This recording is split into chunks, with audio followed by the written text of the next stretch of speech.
welcome to Down the Road with me, Joel Heitkamp. We're coming to you live today from the Muddy Boots Coffee House here in Mapleton, North Dakota. One of those, well, you get a chance to hear from the proprietors, the owners, the people with a dream, people that are willing to take a chance as entrepreneurs on a community like Mapleton.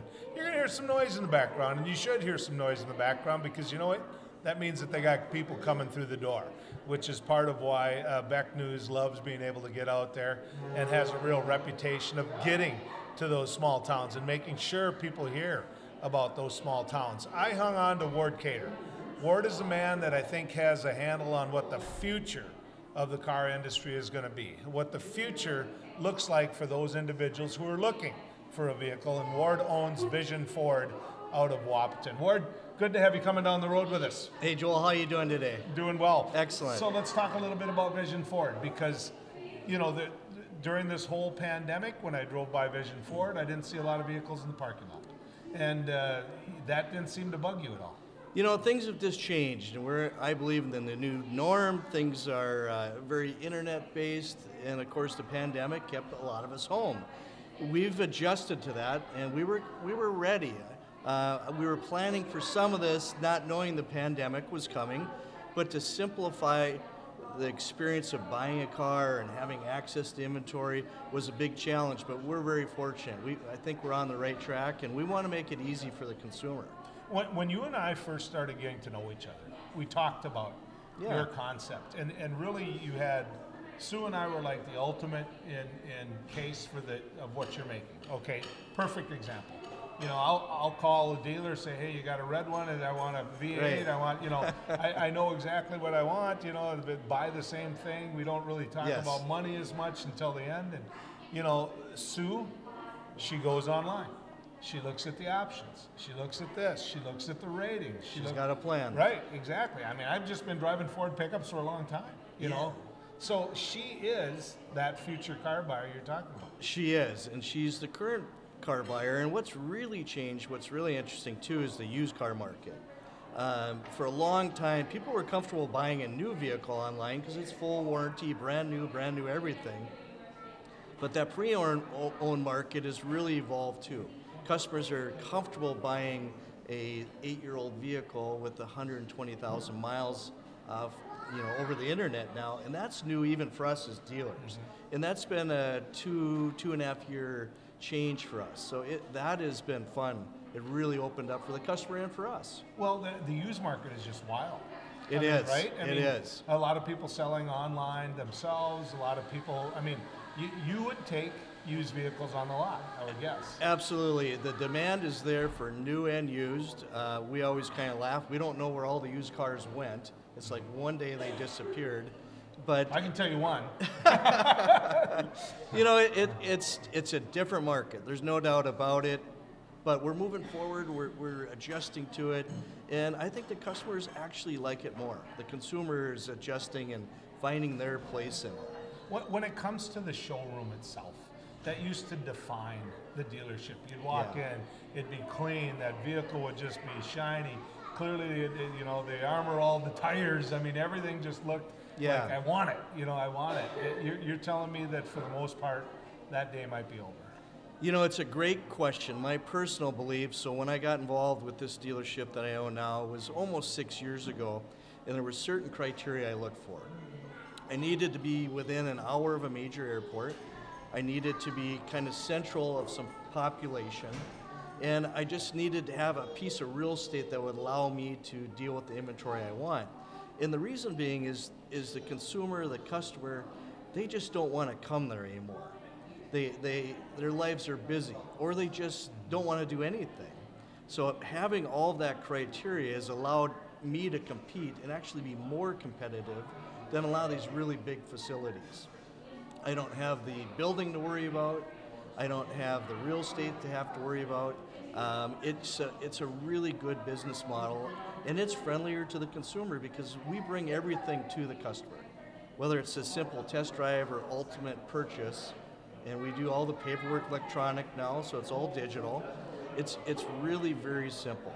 So you've got a plan that you and I had talked about before where you will take a vehicle within 1,000 miles to somebody, and my guess is if it's 1,001, you're still going. Absolutely. But to do that, that means you're doing everything over the phone, over the internet, over the whatever. For example, you're selling me a Lincoln Navigator, and I'm in North Carolina, Yep. right? And you're just bringing it down to me.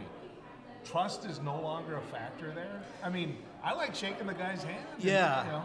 Me personally, it's a big deal. But in the industry and in the purchasing process, it's not. People just, the consumer, like everything, I talk about Amazon a lot because what can't you buy on Amazon? Yeah. And that has changed our mentality, the one click. I'm actually very, very close to be able to do the entire process online, meaning you won't even have to talk to us. If you see a vehicle in our inventory, you can do the entire process 100% online with never even talking to one of us at the dealership. And it seems like that should be a simple thing, but it's a big deal in the auto industry. There's a lot of potential for identity theft. There's a lot of potential for things that don't exist in the home mortgage world or just the Amazon experience in general. So the auto industry is figuring all that out, and the lending world is also. So all the banks have it's a completely different world in the lending side. Did warranty take away the risk? Because the warranties on the Ford line, for example, we'll just use Ford as an example because that's what Sure. you're selling. But the warranties are so strong now that, and even on used vehicles, that that whole gee what if scenario isn't part of it. As Sue and I made that choice recently, it was like, what risk are we taking? There's a good warranty. I think a number of things have changed. The reason the warranty is so strong is truly the products are too. It doesn't matter what import, domestic, European, Asian, the quality of today's product is amazing. And honestly, the dealers have stepped their game up too when it comes to pre-owned. If you're not selling a good quality used vehicle, the consumers will figure that out quick, and word also spreads very quickly. Okay, so let me give you a scenario. I'm going to the North Dakota State College of Science. I've always wanted to work with a wrench in my hands. Mm-hmm. It's one of the reasons I'm there. I understand diesel, I understand combustible engine. I maybe am learning about electric and what the future holds there. I've come out of that college and I've got 100 people looking for me. I mean, how do you compete on that level to get that young man or young woman coming out of that school? You just gave a real world example. That's 100% where we're at, and so we do have a great college close to us. Quite honestly, it's about the environment, and then I truly try to offer my employees, just like my customers, something uniquely different. And to be specific, there's a lot of companies that are paying partial health care. I pay 100%. If you work for me, whether you work in my reconditioning department, a technician, sales, administrative, everybody gets a new Ford or Lincoln. And so it's a great benefit. I reimburse them up to a certain dollar amount. And it shows pride in working in the brand. It shows pride working for me. And it's important to me that they want to drive that. So it's a real win-win. It's a great... But it's that competitive. It's that competitive. I mean, you've been in the auto industry all your life, your family. I mean, 15 years ago, you wouldn't have had to put that on the table. No, people literally lined up and we chose. I think that's like any industry. You'd put a help wanted ad and you'd get 50 applications literally. We put some out there now and sometimes we don't get any response. But 2 weeks later. You and a lot of people. Yes. Yeah. I mean, that's what's happening. All right, electric vehicles. Here's what I absolutely know and why I know you're wrong. I know that people aren't going to want to make the switch over to electric vehicles. I realize that, that we're in the North Country here. You know what? I was so wrong. I've got 3-4 friends that already ordered their electric rig. Yeah. And I looked at them and I said, what? They said it's the future. Get ready, Joel. It's where. And I'm just ripping my hair out because you and I had this talk not that long back. I said they're not going to, in the Northland here, they're not going to electric vehicles. Change is hard in general, right? We all know that. It doesn't matter what it is, but now you change something that hasn't changed forever, literally. We're used to turning the key, the internal combustion motor spinning and starting. Those days are literally over because you push a button, it doesn't start because it's already running. You have instant heat, you have instant cooling, you have everything, and it's all Now, when you instant. say instant heat, because it's 20 below. Yeah. It actually was 23 below when I left Hankinson. It was fresh. So when you say instant heat, what are we talking about? Literally, because it's electric, envision having that space heater at home. You turn the space heater on, you have heat instantly. It's that same comparison, same analogy. So I share with my friends and customers, if you want your car at 72 degrees at 7 in the morning, you can actually use your phone, program the car, and say Monday through Friday, I want it at 72 at 7 o'clock. And it'll do it. And it's completely safe. It's designed to do that in a closed garage. Or the summer months. Maybe you want it at 70 and nice and cool to take off for that hot day. I just think the whole concept is amazing. I have 2 family members now with electric cars. Yeah. And, you know, we went on the old county road. And there weren't any cops there at the time. Yep. But my brother-in-law said, step on it. And it was just like I was in a carnival ride. It was just like, Yes. boom. And I got to tell you, I kind of dug it. It's like a grown-up golf cart, right? Yeah, right. You step on it and it goes. Goes. So people want to know more about Vision Ford. What do they do? Yeah, you know, the easiest thing is to go to drivewithvision.com. Drivewithvision.com. You can get our phone numbers, anything else you want, and we'd really appreciate it. Okay. Thanks for coming on, Ward. Thanks, Joel. Appreciate it. Welcome back to our trip down the road. We've got a couple more miles to go here. Jason Astrup, because we've been telling you that we're coming to you live from Muddy Boots Coffee House here in Mapleton, which you're going to get a chance to hear from some of the young entrepreneurs who said, let's start this. Let's take a run at it in a little bit on our trip down the road. But Mapleton, why Mapleton? Well, I think the real truth when it comes to Mapleton is what it looks like today is not what it's going to look like even 5 years from now. Jason Astrup is a man I've known for a long time. He's president of the Mapleton City Council. He's got his boy here, so at some point during this conversation, I have absolutely no doubt his son's going to jump in and visit with us as well. Or at least I'm hoping so. Jason, good to have you coming down the road with us. Thanks for the opportunity. How long you lived in Mapleton now? Moved out here a little before Christmas 2015, so Okay, 6 so years. I told you I'm ticked at you, right? I mean, we've walked through that, right? Okay, just for the record for all you folks out there, Jason's house is on the way to the Maple River Golf Course, and my wife saw your gardens, you know, your sectional, Garden boxes. how would you call garden boxes, Yep, right? raised garden And boxes. then it was, I gotta have those. I gotta have those. Well, now we have those. Got out. So are you happy? Oh, yeah. Wife She's grows all happy. kinds of stuff out there. Happy wife, happy life. Yep, Yeah, exactly. it does look awesome. So, I said when you brought you in that Mapleton isn't going to look this way in the future, and it already looks a lot different to me. The big question is why. Definitely growing. It's a nice bedroom community. It's a short, easy commute to Fargo. You know, to get to my office on 52nd and 45th, it takes about 15, 20 minutes only. So it's a shorter drive than if I live in North Fargo. And you have all the benefits of small town living out here. So are you ready? Because it's one thing to know logistically that it's going to grow. In Bismarck, you know, Lincoln had to answer this question, and Fargo, you know, we're sitting here looking at, you know, Moorhead, Dilworth, Fargo, Horace, Mapleton. I mean, it's going to take water, going to take sewer, going to take curb and gutter. It's going to take, you know, sidewalks. I mean, are you ready? Yeah, we're ready. We got a project in the works to connect our wastewater to West Fargo, actually. We got easement signed, so it's just a matter of getting the funding to pay for the infrastructure now. So how big of a, I'll use Horace as an example so I don't drag Mapleton right into it, but you'll realize what I'm getting at with the question. In Horace's case, you have Horace, as I knew it. You know, when I'd stop in and visit my old buddy Al Hammett, that's Horace. And now it's all West grown Fargo up is around it, around it, yep. right? It's becoming West Fargo. It's going to be Horace, I get that. But some of the people in original Horace don't like what's happening around them. And of course, the same could be happening in Mapleton. I mean, how do you deal with that? No, I don't think you'll ever make everyone happy all at the same time. You know, you gotta do your best, obviously, and look at all the different issues from different points of view. So what are you missing? If you had Jason's checklist and he said, okay, 5 years from now, 10 years from now, this is what I want Mapleton to have? What's out there? What's your vision? It'd be really nice if we could get a car wash out here. I think that's in discussion for a little bit. So that'd be one thing.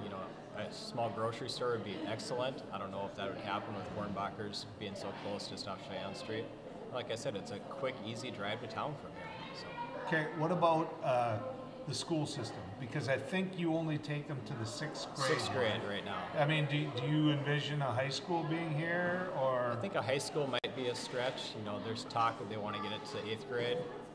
At that point, can you offer the same opportunities that Castleton and West Fargo offer for the same price? I'm not on the school board. I don't know. Are you glad? I don't think there's any worse job in the world than being on the school board. One of our council members is on the school board and the council. So he's he getting or it from she, both sides. Does he have gray hair? Not yet. He will. He will, yeah. He will. There's no question about that. I get to lobby you then because I went to Matador grade school. And in Matador, we went to the 8th grade.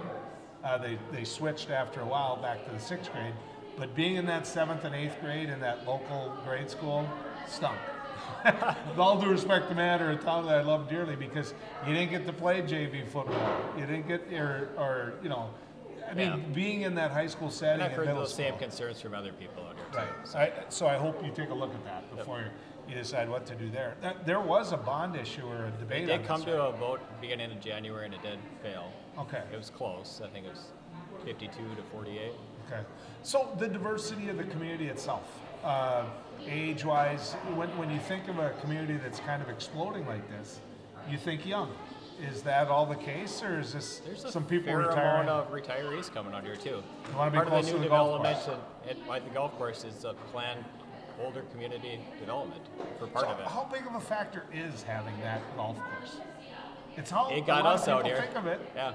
We built out here in 2015, and we picked a lot by the golf course. So you and your wife like the golf, and you want to be close to it. We're not really golfers. We just like the community. So Okay.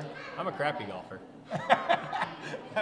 What did they used to say? I'm a military golfer, left, right, left, right, that type of thing. But when you think of Mapleton, and maybe it's because of the interstate, when you go by, I mean, you're right off of. Yeah, you see the 94. golf course. You see the golf course, Yep. and so you automatically think about it. Yep. So, the other part is it reminds me a little bit of other towns where you've got two situations. You've got that close proximity to the interstate, and then you go a little bit, and now you're into town. Yep. So is there a disconnect in the community between those two groups? Not really. Okay. At least not that I've heard from people. But I guess the reason I ask that is because you worry a little bit that people don't get to see what it truly is about.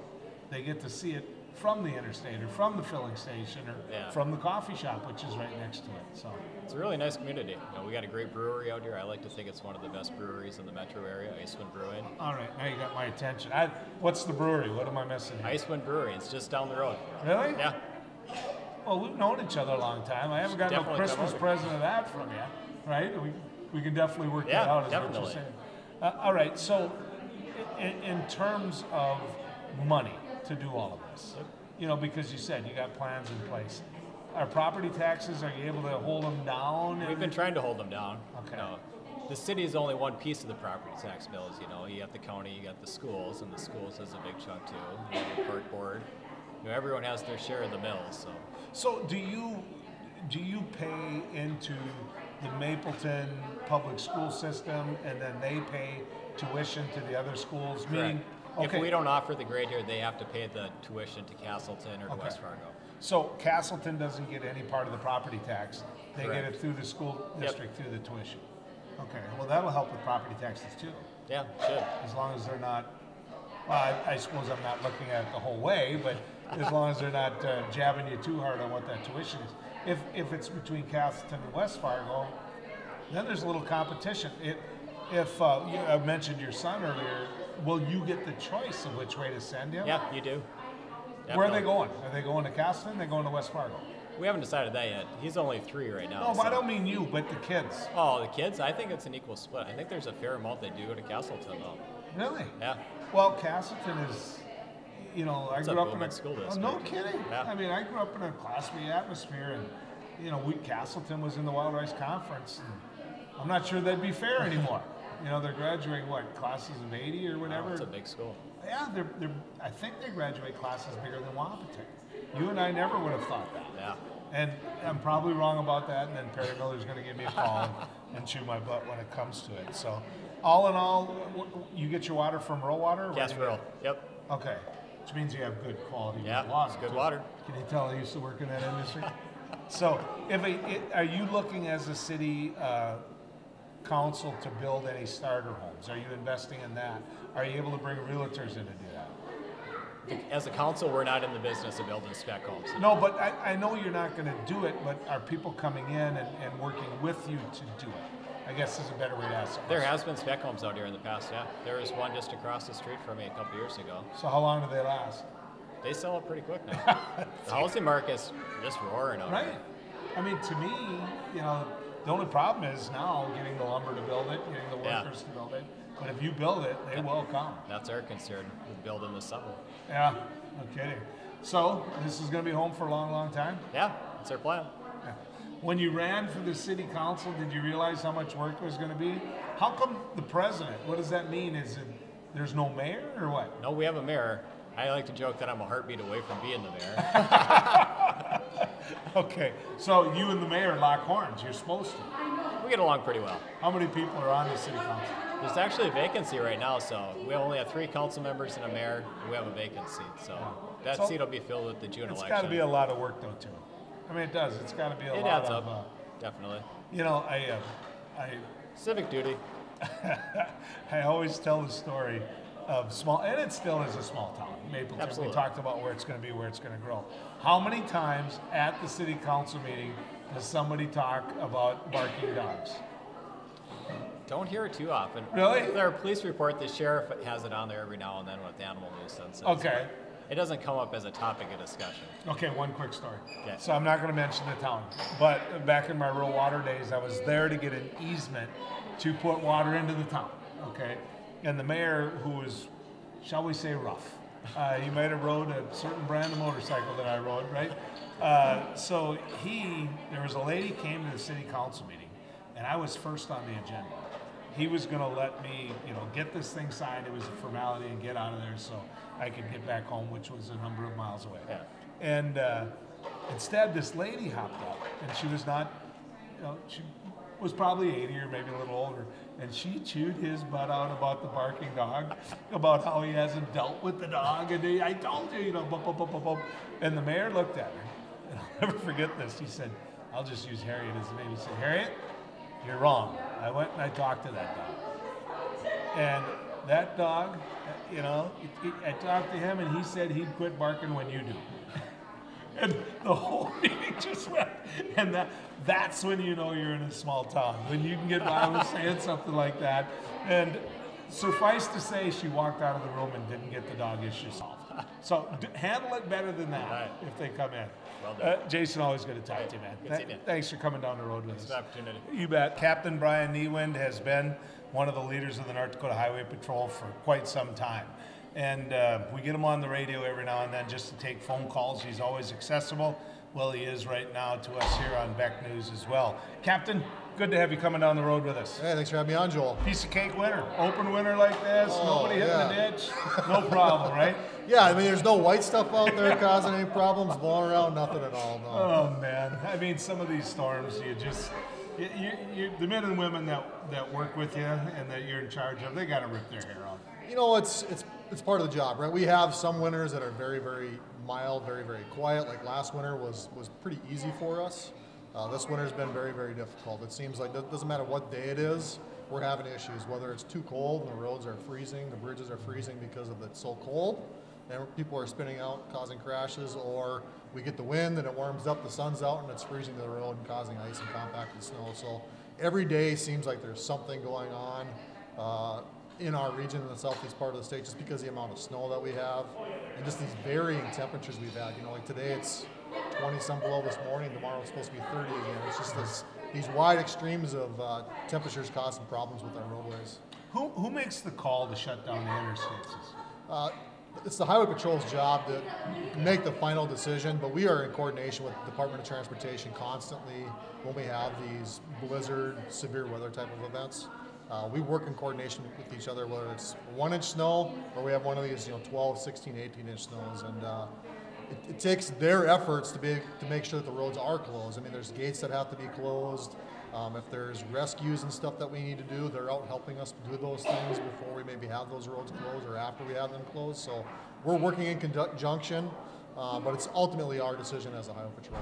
You know, we both, and I know that for a fact, and other people that are watching us right now all have friends that work in the state highway department and the county highway department and those places. But you think about an interstate getting plugged up under every one of those overpasses. If that, people think, oh, they shut down the interstate too easy. Just getting it unplugged, just being able to get it back so you can use it. I mean, that has to be a real valuable tool to be able to get out there and get after it before the roads open up. It is. It's when we close a road, it's always because the roads have become impassable or it's so dangerous for traffic to be out there. We're just trying to prevent a bad incident from happening, whether that's a 100-car pileup we had a few years ago out here on the interstate, or just that one vehicle crash that involves somebody that's dying. So we're out there to protect the public, and then we keep it closed until DOT can get out there and actually open that road back up. And when we talk about these winds we've had, you can see when you're driving on the interstates, these underpass areas, there's large drifts alongside the road. Well, that fills in behind those anytime we have a little wind event. And it takes time to break that up, to get that pushed and get it moved. And they have huge blowers that they got to pull out sometimes and blow that snow. And we don't want traffic driving in that, because if you drive in that, you're going to become stuck, and it's going to create issues if somebody else comes along and strikes you. Well, and there's all kinds of emergency vehicles that are used.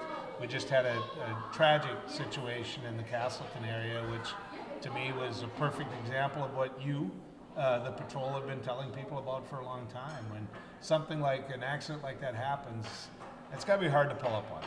It is. It's hard to pull up on, and it's not just our agency that pulls up on. It's fire departments, it's ambulance personnel, it's first responders, and they all have to witness and work through those tragedies. And the nice part is, like in North Dakota, we do have some teams that can help. We do debriefs after some of those very serious incidents, where those first responders can get together, talk through it, and work through some of those issues they maybe have with it, and share those experiences with each other.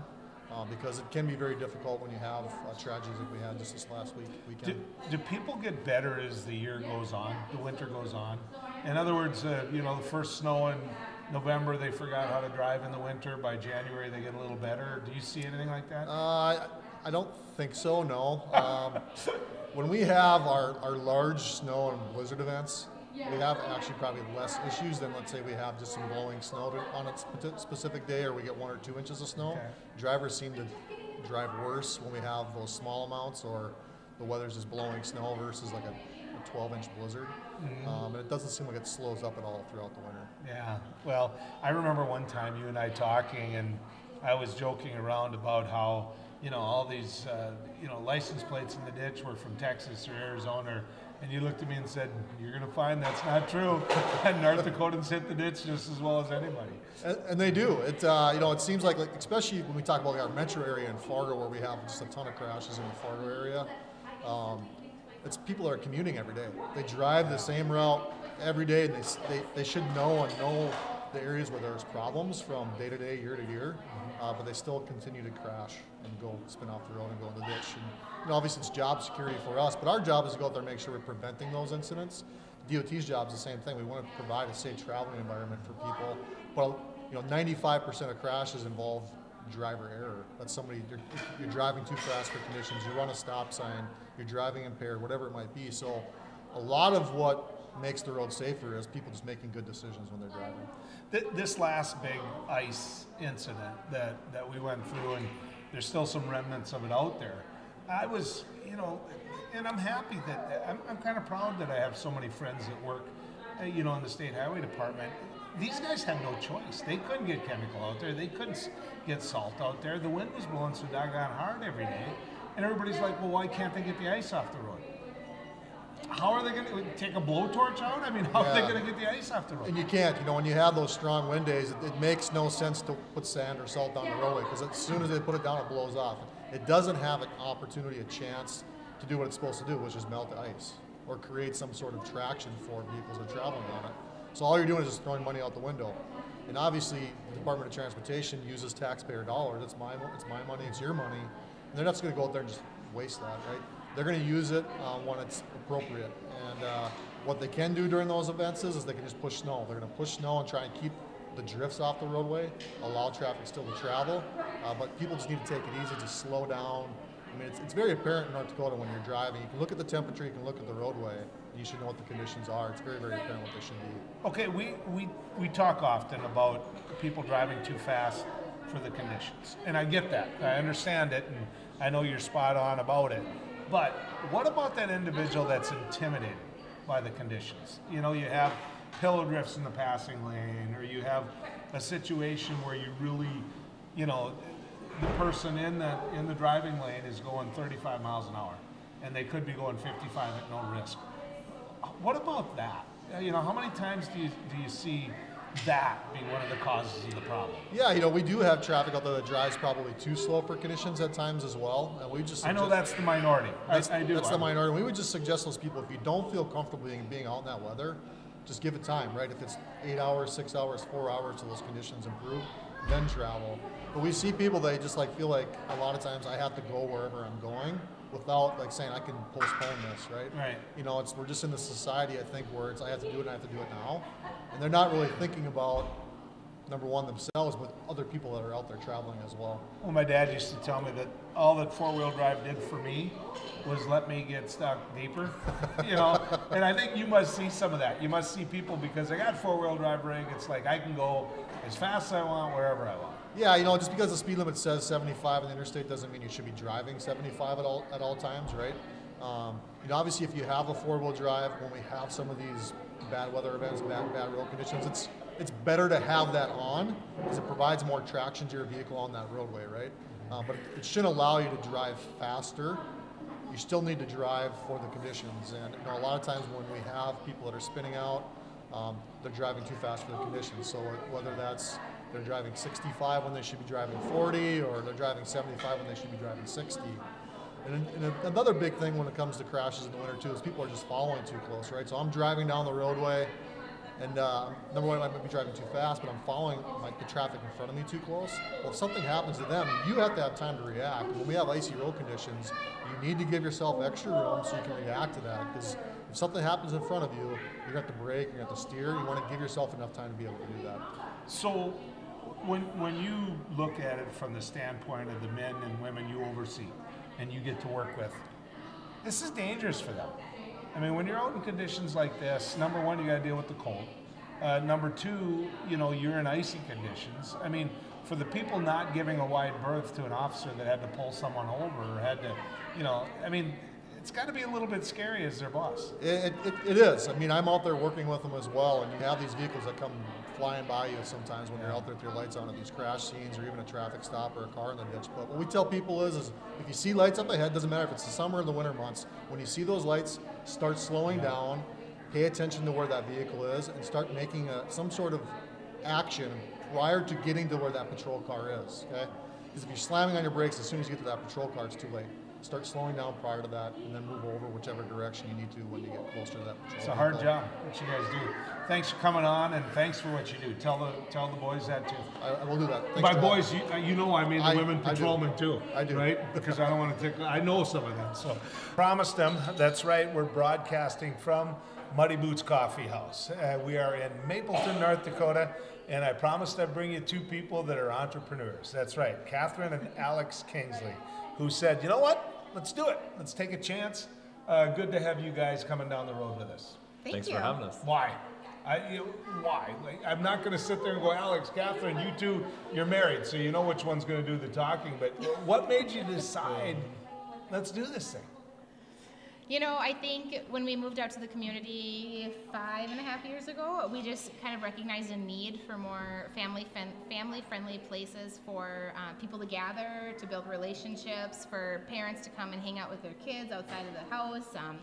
And so it kind of started, the dreaming process started at that point. And so when this complex started going up, we kind of thought to ourselves, if we don't do it, somebody else is going to. And I feel like, why not us? you know? So knowing you were a bedroom community, knowing that people get in the car and, okay, like for years, Sue and I have driven from Hankinson to Fargo. You know, Catherine, I'm not a coffee drinker. She is. Yeah. If she could hook up an IV, you know, on the way, she would. To be able to stop at a place like this in your commute, I mean, there must be a lot of people, Alex and Kat, and that are just dig that as they make their drive in. Yeah, and that was our goal, was to be able to expedite the process. You know, you have to drive into town, maybe you have to leave your house a half hour early so that you can go get in line at the Caribou, sit there for 20 minutes, and then still be able to get to work. Well, we figured if we can open this up, people can stop by real quick, grab their stuff on their way, and save them some time along the way. And then you're supporting local, you know, like Right. that's a big, we really try with everything we have in here to support local artisans, to support other small businesses. Like, that's such an important thing these days, and so that was a really big goal of ours too. Was the coffee house something that 10 years ago, though? You know, when you were sitting there having these 4 boys. Okay, before that, explain to people why Muddy Boots. I should have began with that. Why? So we have 4 sons together, and their ages are 10, 9, 6, and 3. And again, when we moved out here, we had a new home, and so we didn't have any grass. And it was the springtime, which meant a lot of mud was coming into our household. A lot of mud. What a shock. Oh Yeah, my right? gosh, yes. And there were moments when I would call him crying and be like, I can't even keep this new house clean. Why did we go with white trim? Why do we have things that are clean? Like, it's not even worth it. And we just both said, like, someday we'll laugh about it. And so as we started dreaming about this and kind of working on names, I was like, let's do Muddy Boots. I mean, like, that's our life. That's the day-to-day. And it just kind of stuck. And so that's where we're at. And so this has really been a family adventure, we like to call it. The boys have been part of every single step, and they are here on the daily, helping out, visiting, whatever it looks like. Okay, so now we go back to the question I was going to ask Yeah. before that, which is 10 years ago, did you know that if you tried something like this, you wanted it to be a coffee house? I would say no. I Yeah. mean, even 10 years ago, neither of us really drank coffee. I mean, I didn't start drinking coffee till after we had our second kid. But I think it was when we moved out here, it was the whole, you know, maybe if somebody was sick in our community, like, yeah, I sent my husband in to get coffee and he had to drive into Fargo and then bring coffee back. Or maybe we had a snow day and like, oh, anyone driving to Fargo, we're looking to go get coffee. Like, well, that's a big trek. And we thought, Yeah. well, why don't we just have something here? So our community can just have coffee here. Even the snow day when we had school canceled, it was a nice day. We did deliveries. So we put it out on Really? Facebook Yeah. saying, hey, if you guys want coffee, get Cool. your It was order in by cool. 12:30 and we'll have it delivered by 1:30. So we drove the van around and delivered coffee. And Oh, they must have loved It It you was a guys. weird snow day, but I was like, everybody's stuck at home with their kids, and it's not that bad out, and so let's just make deliveries. So we did that. I mean, I think Alex and I have both enjoyed coffee shops. Like, even when we were dating, we would go and sit at a coffee shop and talk, and so I don't think it was out of the realm of a possibility. I just don't.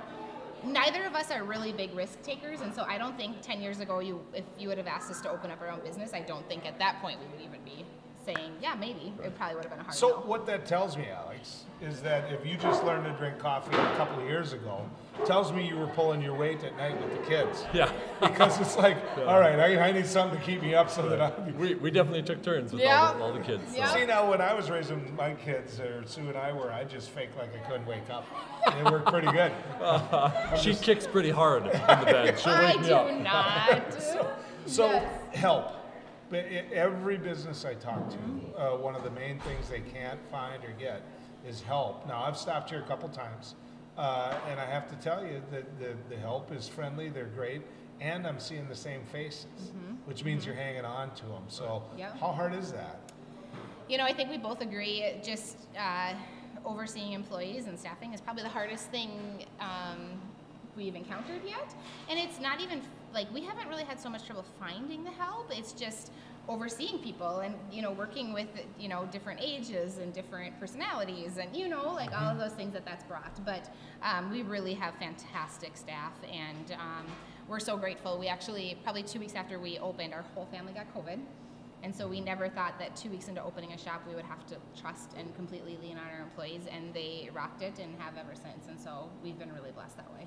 So here's a weird question. As somebody who doesn't frequent coffee shops, Yeah. the time to make what people want, and you don't know it ahead of time. You know, obviously some people call in and say, hey, walk through the snowbank and give me coffee. Yeah. But, you know, the time it takes isn't always conducive to moving people through really fast, I would think. I mean, how big of a factor is that playing? I think probably the hardest part, and stop me, but I think just like, you know, you want all of your customers to feel important and all of them to feel like, you know, our attention is completely on them. And so sometimes the hardest part is when we've got people in the lobby, but we also have people on drive up, you know, and somebody in drive up might not know that the person in front of them had 6 drinks, you know, when they're waiting for their 1 coffee. And so, you know, we really, as we've been open now for a little over 2 months, and our baristas are getting more and more comfortable with, you know, each drink and what goes into it and the process, and just kind of how to improve the timing of things. And so I think there's not really a solid answer for it other than you just do the best you can. And, you know, people, I mean, for the most part, people have been very understanding of, you know, just, it's like any other thing. You go to McDonald's and the person in front of you is ordering for their whole office. Obviously, you're going to be waiting longer. You know, it's no, just. I get it, but for the type of people I know you are and the people that you employ, seeing that 5th car waiting, you know, you're sitting there going, "Oh, I just got to get to them." You know, I don't It wanna, is hard. Yeah, it's extremely hard, and so you know. But we then just, what I also notice is it was a perception on my part that it would take that long. Yeah. You know, everybody that came in today, Yeah. they didn't wait long. No. They didn't wait long at all. Yeah. I mean, it worked out pretty good. And I think as long as you come at the customer with a positive attitude, they're going to be more understanding, and they're gonna be more patient because you came at them with good customer service. So that's something we preach. Another hard thing that we deal with is consistency. You know, you have a bunch of people, different people trying to make the same drink, and we got to make sure that it's made the same every time, so that a customer doesn't come one day and go, "Oh, that wasn't as good as the last time I got it." We want every time to be the same, and it's a little tough sometimes. Yeah. So where do you go from here? I mean, is this what it's going to be? Is it ever going to be, hey, rolls? I mean, you're family friendly. You got games hanging out. You know, it just got quiet because some kids left. Yeah. You know, which I liked it when a lot of the it. kids were here. But I mean, where do you go from here? So we'll actually, in the next couple of weeks, we'll be rolling out breakfast sandwiches, and those will be available all day. And so we'll have that as an option. And then we're kind of just taking it in steps. So we'll have that, and then we'll have grab-and-go lunches available. There's not really anything like that in the community, and so kind of a option for people to just stop in, grab a sandwich, you know, and some healthier options, salads, things like that. And then we're going to eventually move towards like a soup and sandwich of the day for lunch, you know. So we're just slowly building. You know, I really wanted my staff, we really wanted our staff to just feel really comfortable one thing at a time. So I was like, I'm not going to put all of this on you when we're opening. Like, we need to kind of baby step it. So here's a fair question. After as hard as you two worked setting it up, getting it going, all of that, what if somebody came to you and said, "We want one in Kindred"? What if somebody came to you and said, "We want one," you know, because they're gonna. We had that within it was the first month we were open. Somebody said, "Hey, you should come down to Kindred." And we said, "We don't even been open a week." Yeah, it's been a so. constant. It's been a discussion, you know, and I don't think the answer is no, but it's not yet. I mean, we're only 2 months old. I don't blame you. Like I feel like we hardly have our feet under us, you know, and so I don't know. We're kind of just like seeing where God leads us, and we're taking it one day at a time, and Yeah. It's gonna happen. I mean, that's our hope. When you deliver a great product with a great attitude that people want, you're gonna get tugged at.